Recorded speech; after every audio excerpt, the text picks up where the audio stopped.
सरस सुपावन शक्ति है,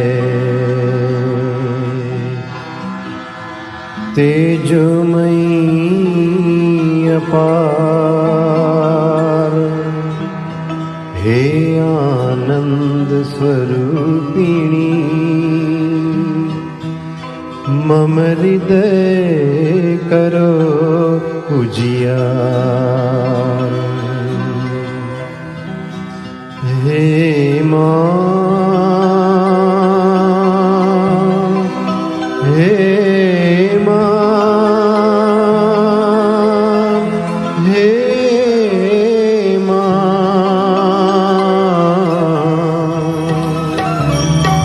जगदम्बिके जय जय जगजननी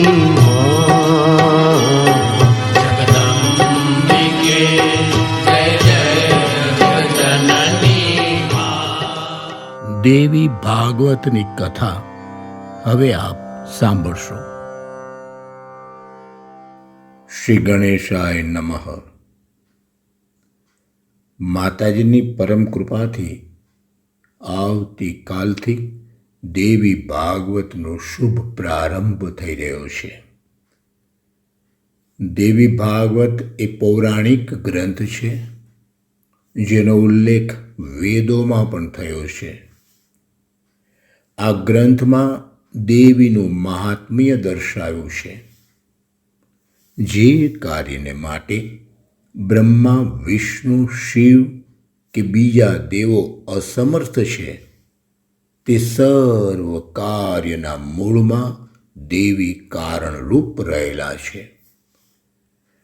ત્રિગુણાત્મક રૂપે વ્યાપી રહ્યા છે. સમગ્ર સૃષ્ટિનું સંચાલન પણ પોતે કરે છે. જ્યારે જ્યારે દેવોને કષ્ટ થયા છે, ત્યારે ત્યારે એમણે દેવીનું આહ્વાન અને પૂજન કર્યું છે, અને દેવોનું કાર્ય પૂર્ણ થઈ અદૃશ્ય પણ થઈ જાય છે. આ દેવીને પ્રસન્ન કેવી રીતે કરવા? આ દેવીને પ્રસન્ન કઈ રીતે કરવા? તો એમને પ્રસન્ન કરવાને માટે એમની એક સ્તુતિ જ પર્યાપ્ત છે.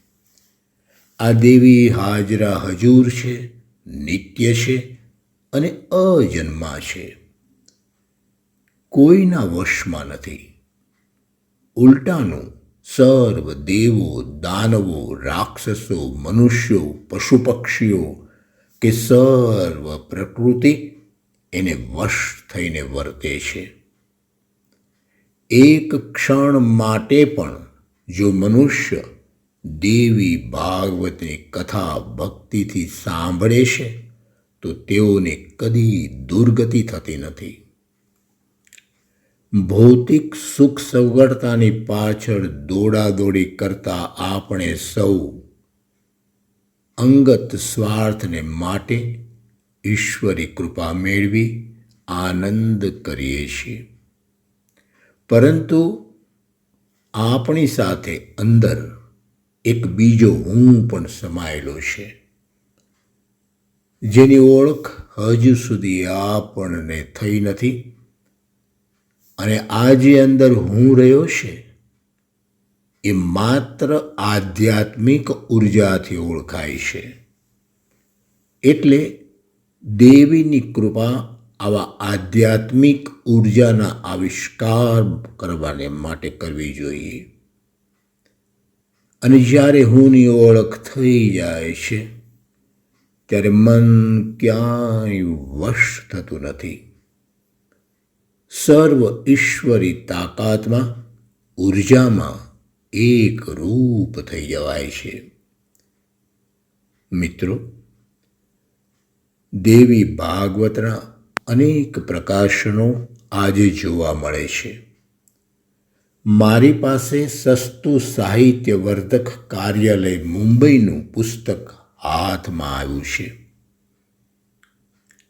1959 પ્રકાશિત થયેલા આ દળદાર પુસ્તકમાં કુલ 920 જેટલા પાના છે. અને આમ જોઈએ તો દેવી ભાગવતમાં કુલ 12 સ્કંધો છે અને કુલ 305 જેટલા અધ્યાયો છે. એમાંથી જરૂરી સામગ્રી મેં એકઠી કરી છે. અને આ સામગ્રી કેટલી છે? જે લગભગ 2.5 વર્ષ સુધી ચાલે એટલી છે.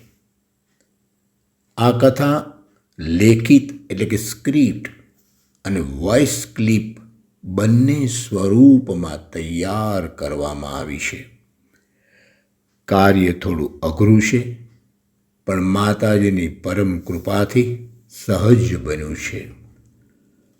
આવો આપણે સૌ સાથે મળી દેવી ભાગવત કથાનું શ્રવણ પઠન સાથે મનન કરીએ અને જગતના કલ્યાણને માટે દેવીને પ્રાર્થના કરીએ કે હે દેવી, સૌનું કલ્યાણ કરો, કલ્યાણ કરો, સૌને સન્મતિ આપો. આજની કથાને વિરામ આપીએ. આવતીકાલે કથા આગળ સાંભળશું. જગદંબિકે જય જય જગજનની માં. જગદંબિકે જય જય જગજનની માં. જગદંબિકે જય જય જગજનની